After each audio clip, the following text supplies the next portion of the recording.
मिलल बा आजादी बाकिर जकरल जंजीर में, जकरल जंजीर में।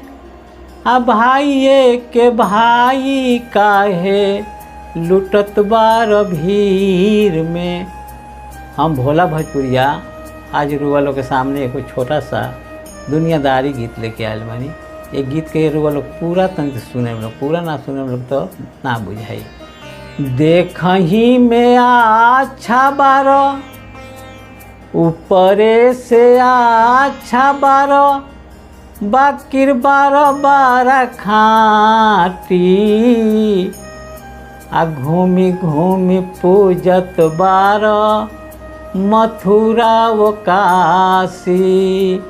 घूमी घूमी पूजत बारो मथुरा वो काशी। तोहरा बा सोफा सेट हमारा चटाई, हमारा चटाई। जबकि करत बा बराबर काम मिलके दोनों भाई। तो हमारा काहे दूलम तोहरा फेंकल जाता बासी। हमरा काहे दूलम तोहरा फेंकल जाता बासी। आ घूमी घूमी पूजत बार मथुरा वो काशी। एकरा बाद में काबा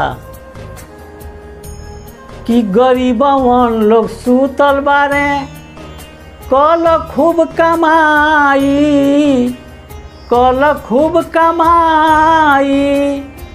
आ जगी हैं गरीब तहिया करी हो लड़ाई। स्कॉर्पियो घेरा जई हैं भगवत चाहे झांसी।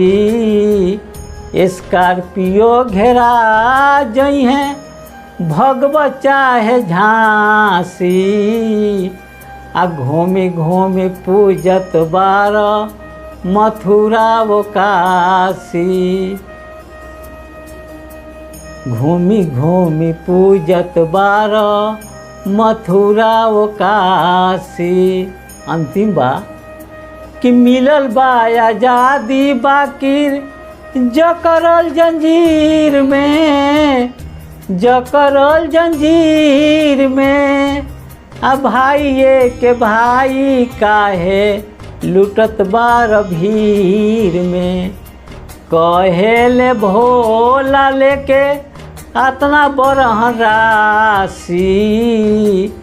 कहेले भोला लेके अतना बरहन राशि। आ घूमी घूमी पूजत बार मथुरा वो काशी।